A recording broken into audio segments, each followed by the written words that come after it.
Joong tungod kay struggle. Struggle, anxiety and depression. Struggle sa finances, ganyan.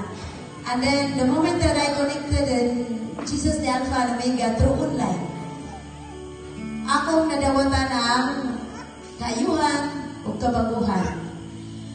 Sa dihang, sige lang mag-follow through live streaming only, napapukid ang akong batasan. Kani adto so, bati kong batasan yun, pamilya.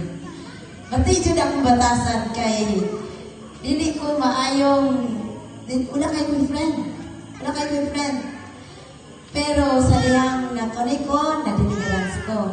So diyan ka mo pamilya, ako ni-share tungkol kay kabalo ko nga. Taga diri mo si Ma'am Lelia, kabalo ko na yung family diri. Sa akong ka-OFW po parehas niya. Sa pagko lang minabit ni Ma'am Lelia sa Jaong, through online naman po siya nagkonay kani. Ako siya kikontak. Ma'am, family Jaong, welcome to Jesus the Alpha and Omega Ministries. Sa diyang nag-connect siya. Through Facebook, ako siyang gi-message. Pero sa diyang nagkita namin, di mi magkaina, wami nagkaina niya. Nagkita mi sa usakamon, murami o sikinsang managsuuna. Nga, hanugay mi duha. First time na naman, first time na naman gamit.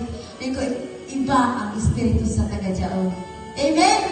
Isa may matawa na, be? Nga, bisag first time pa rin mong nakakita, pagkalindot sa inyong mga smile. Amen? Praise the Lord. Si Ma'am Sheila po, first time kami nakikita. Prophetic student ko, siya po prophetic student. Nakita na ako sa mga, maraming sigit sa kong nagkakailang. Inara ang Espiritu sa Jaong, we are truly founded by love. Amen. Family of the Living God, kaya naman kita karon wala natin bulagay, ha?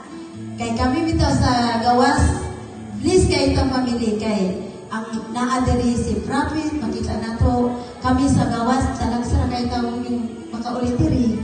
So, maragin na kami na akong family, never disconnect. This is our home, this is our house, this is our church. We are safe here, we are blessed here, we are Jaong forever. Hallelujah, maraming family, blessed evening family of the Living God.